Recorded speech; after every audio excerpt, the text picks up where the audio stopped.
Okay, and welcome everyone to our third installment discussing the geographic grid. So it's now time to put this whole theory into practice, okay? So when we combine latitude and longitude, we get this beautiful grid. Here's our globe, and our grid is like so. So we can now use this grid. Each one of these meeting points, those are all called nodes, right? So now we can use this system to find our location using these nodal points, right? So you can find wherever you are on the grid, both north and south and east to west, which is great. So let's learn how to express our location in terms of latitude and longitude. So whenever you want to write latitude and longitude, you start with latitude first, okay? Latitude, once again, latitude gets an attitude if it doesn't come first. Then you put a comma. That would be, of course, north or south, comma, longitude, and that would be east or west, okay? Now, the catchy thing is, though, that when we measure our latitude and longitude, we start with degrees, okay? Degrees. So this right here, this symbol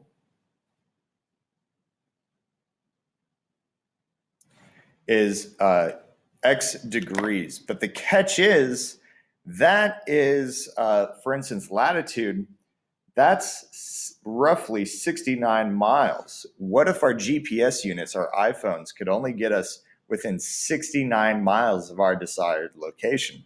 That simply wouldn't be accurate enough. So to increase our accuracy, we add a few markers, just like you have yards, feet, inches, fractions of an inch to get more precise.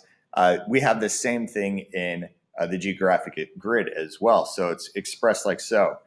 The next unit of measurement would be minutes with this apostrophe here. And then lastly, seconds, which looks like so. So let's go ahead and get that noted here. Minutes. And finally, seconds. So the catch is that all of these are units. Here's a unit of angle or temperature, depending on which field of study you're in here. And both of these are units of time. But in geography, they're all measurements of measurements of distance. So when we write all that out, it looks something like this. So let's say that, again, we start with latitude first, comma, longitude. So if we were to write our latitude, we are at about 32 degrees north, okay? So 32 degrees north, comma, again, latitude gets an attitude if it doesn't come first, and then roughly 116 degrees west.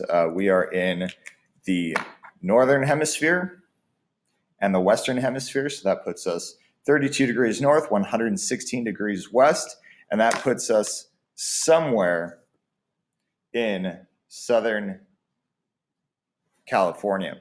If we wanted to get more precise, we'd have to add our minutes and seconds as well.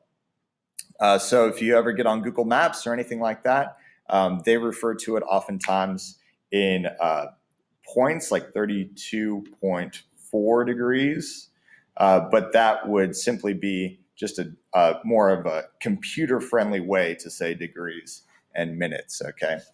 So something like that. So just keep that in mind.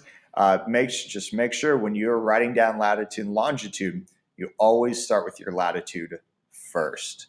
Okay, thank you for tuning in.